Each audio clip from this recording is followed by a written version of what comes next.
ঢাকা বিশ্ববিদ্যালয় ক্যাম্পাসে আছেন সহকর্মী আলিমুজ্জামান সাফওয়ান, সেখান থেকে সরাসরি যুক্ত হচ্ছেন তিনি। সাফওয়ান, ডাকসু নির্বাচন নিয়ে শেষ মুহূর্তের প্রচার সম্পর্কে জানাবেন।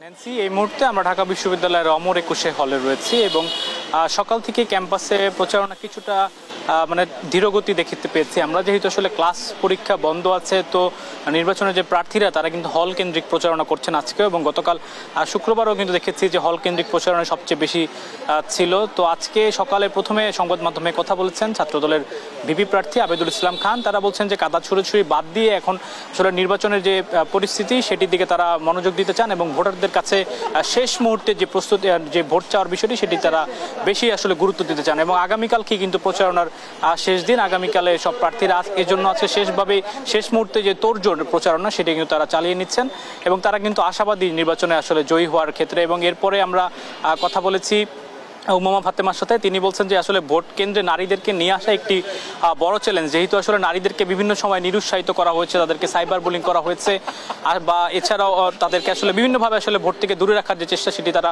করেছে। এই জন্য তিনি আশঙ্কা করছেন যে নারীদের আসলে ভোটের দিন নারীদের সংখ্যা কিছুটা কম হতে পারে। এরপরে কিন্তু আমরা এসেছিলাম আসলে অমর একুশে হলে এবং এখানে ছাত্র শিবির সমর্থিত জিএস প্রার্থী ফরহাদ তিনি কথা বলেছেন। তিনি বলছেন যে ভোটের দিন ভুয়া আইডি কার্ড তৈরি করে কিছু মানুষ ভোট দিতে পারে এমন আশঙ্কা তিনি করছেন। এছাড়াও সিসিটিভি দিয়ে প্রতিটি কেন্দ্র যেখানে মনিটর করা হবে সেক্ষেত্রেও তারা কিছুটা আশঙ্কা প্রকাশ করছে। এরপর আসলে আমরা কথা বলেছিলাম আবু বাকের মজুমদারের সাথে।